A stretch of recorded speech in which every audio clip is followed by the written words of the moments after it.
Elle voulait connaître ses racines, son géniteur, rencontrer en chair et en os celui qu'elle n'avait vu qu'à la télé. Si est à 16 ans que Christophie, la fille cachée d'Yves Régnier, a pris sa décision. L'acteur qui lui avait donné naissance sans s'occuper d'elle ensuite, pas question qu'elle ne le rencontre pas. Si les choses se font à l'époque plutôt lentement, la jeune fille, qui a aujourd'hui 36 ans, finit par retrouver l'acteur dans un restaurant, un moment gravé dans sa mémoire.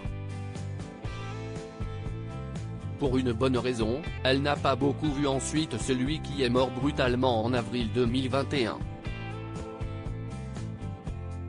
Quand on a vu son père seulement 2 fois dans sa vie, croyez-moi, on n'oublie pas, raconte-t-elle à Paris Match, dans une interview croisée avec sa demi-sœur Lola Zidi. La première fois, j'ai 16 ans. J'arrive en avance au restaurant, à Courchevel, le cœur battant. Je l'attends au bar. Soudain je l'aperçois. Il émane de lui un charisme, une puissance remarquable. Si est quand même un sacré mec. La jeune adolescente, qui est aujourd'hui particulièrement proche de sa sœur née la même année qu'elle, est troublée et un peu perdue.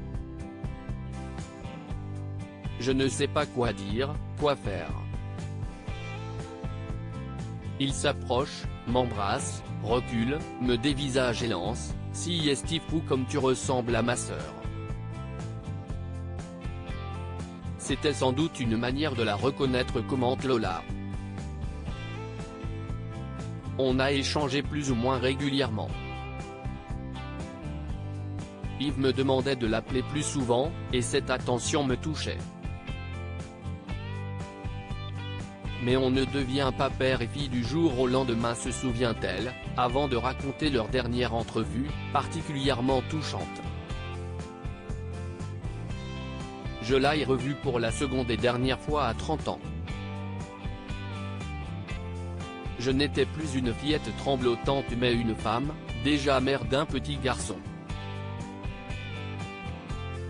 Je lui ai téléphoné. Il m'a aussitôt donné rendez-vous dans un studio de mixage. À ma grande surprise, il m'a présenté à son équipe comme sa fille. Ce moment d'intimité restera gravé. L'acteur, qui avait également 3 autres enfants, outre Lola, il était le père de Samantha, née en 1974, d'Oscar, en 1997 et de Jules, en 2000, lui présente alors sa petite famille. Nous avons passé un long moment ensemble, puis il m'a proposé de venir dîner chez lui pour rencontrer sa femme et ses enfants. Après le repas, je l'ai accompagné promener les chiens. Nous discutions de tout et de rien quand il a évoqué des souvenirs avec ma mère. Ce moment d'intimité reste gravé dans ma mémoire, raconte la jeune femme avec émotion à nos confrères. Si l'acteur, déterminé à faire entrer Christophie dans sa vie, n'aura malheureusement pas eu le temps puisqu'il a succombé à une crise cardiaque en avril 2021, sa sœur Lola s'y emploie désormais et grâce à son roman Princesse autonome, on a désormais envie de la connaître.